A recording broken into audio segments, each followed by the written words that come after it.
Northern Kentucky Magazine, Insight Cable, December 28, 2000. Cathode Radiology.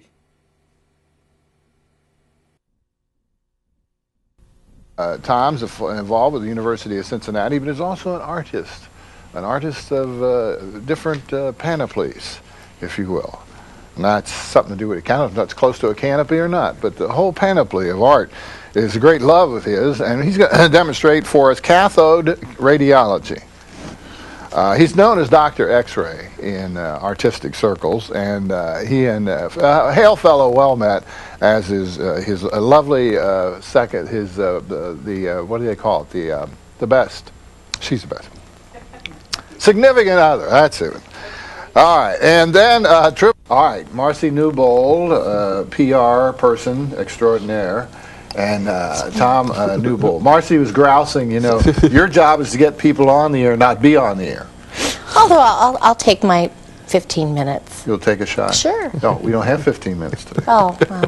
Total we do. Maybe 2 segments? Uh-huh. Okay. Well, I love it. When you always tell people to come to the show, be comfortable, and boy, you are. That's right, because that's what I do. I work in my nightie and bunny slippers. At home. Yeah. Yeah. So I wore my Oprah outfit and wore my bunny and slippers. Your bunnies. But you didn't wear your nightie. No. Oh. Not on TV. No, I put my Oprah outfit on for that. Is that what she wears?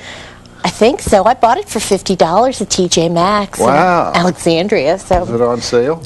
Yeah. I don't think Oprah shops there, though.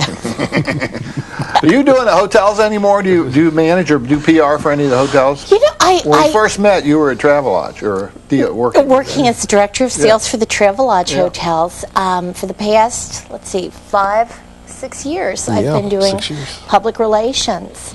And I have worked with hotels. Like I've worked with the West End and the Omni, Netherland Plaza, and the Marriott River Center and the Commonwealth hotels. But and I'm working with Robert Kramer, a personal trainer, Dr. Kramer from Fort Mitchell's son. And you write for the Tempo? I write a column once a week for the Tempo section of the Enquirer. It's called Prized Possessions, about things that people collect. Yeah. And if anybody wants to be in that, if anybody has an unusual collection, please call me and I will interview you. I'm always looking for things from collections of cat whiskers to a woman who wrote to me recently and she said that she has a dollhouse of ill repute. Have you written about any artists who gather X-rays and turn them into works of art? I live with one. My husband Tom, and he's the focus of this. Yes. Dr. X. Dr. X. Oh, so good to see you again. Oh, good to see you again. Also, Santa Claus good to you? I was a good little boy this year, so he was very good to me. Excellent. Did he bring you any new X-rays that you can turn into? Well, you know, now that I've gotten into this, people, when they go out and they're X-rayed, they actually bring their X-rays back and give them to me and say, hey, here's an X-ray. Could it be included in your collection? And I always like to use them, so that's very nice to have, because then you know the actual person who was involved with the X-ray, and it adds a little bit of personality. Like the server from the York Street Cafe. Oh, yeah. Who ran home while we were there. We're eating dinner at the York Street Cafe, and our server says, you know, I've got an X-ray, I broke my arm, you know, and it's a pretty cool X-ray. So he said, I'm going to go get it. So he just...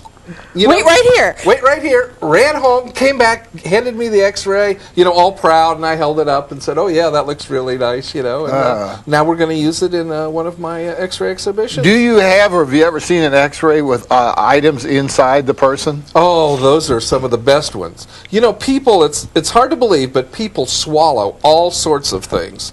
I've got one where somebody swallowed an open safety pin, a large one like you would use to diaper a baby. Yeah. To diaper Which a is baby. probably what they were doing. Which is probably what they were doing. They had it in their mouth and obviously swallowed it. And in the X-ray you can see it, and it's still open, and it's inside the stomach.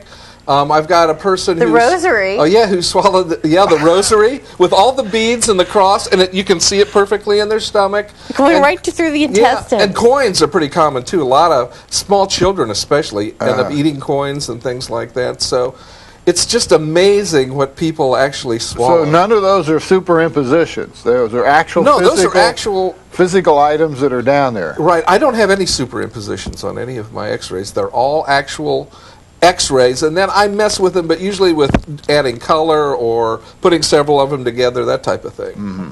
Don't you do some tinting also? I do some tinting, yes. I usually put colored gels behind them to give them color, because most people, when they think of X-rays, they're black and white and gray, and they're not that interesting. But once you put color behind them and emphasize certain parts, it really adds a lot to the X-ray. Mm-hmm. What's cathode radiology all about?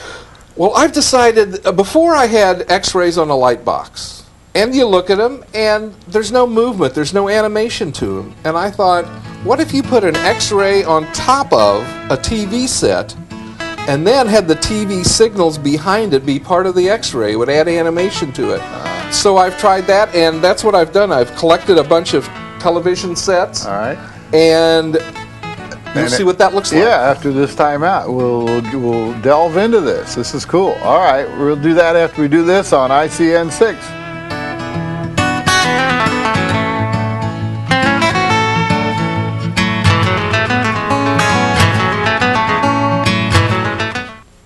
All right, Tom Newbold, Dr. X, and fine artist, and also involved with the University of Cincinnati, and Marsie Newbold, who does some PR. Now, were you privy to this latest brainstorm by Tom, by Dr. X, or not? I've helped him haul the TVs home. Mm-hmm. That's all. Everywhere we go, we look for old television sets. Mm-hmm. If anybody has any, we'd like to have them. But how much do you have room for a lot of TV sets? They're all in the basement. We have a huge basement. He's turned it all into his studio. Ah, so there's room for more. Huh. Does anything have to be on the TV? It just no. In fact, we prefer televisions that either don't work or that don't get a very good picture at all, because I distort the picture and turn it on stations that don't come in very well. So I don't want it to actually be a picture. That would be sort of going against what I'm trying to do. All right. One of the two sets you brought from your basement today is turned on. It's sitting on our set. Now, what does this represent? And what makes this artistic? All right. This is, I call this one Brainwave. Brainwave. And if you saw that X-ray and just held it against a light box, it would just be white behind it there. But because it's got a TV set behind it, and it's on a station that's not coming in well, and it's got distortion in it, it looks like you can see inside the person's brain and thinking going on. So that's why I call it brainwave. What's all the squiggly stuff? Are those like neurological pathways? Oh yeah, those are. Yes, that's exactly what that is. Also, yeah. Are you impressed? You're very good. Neurological pathways. Yeah, sure. I think the guy had a subdural hematoma. Looking at it, yeah, I think that was his problem. It's better than a top derma. Well, sure, everybody. All of those little synapses. Synapses. Oh, synapses, sure. Very synapses good. Very That's good. very good. And all the neurological pathways are controlled out of Broca's area. Is that? Yeah, memory control. Wow, very I think. Good.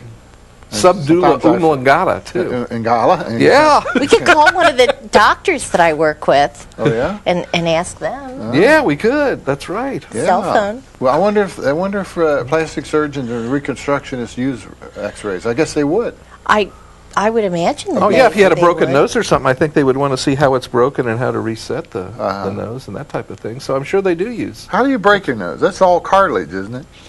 It's usually this way. It's usually a punch. Well, I mean, I think a smart comment in the bar will work too.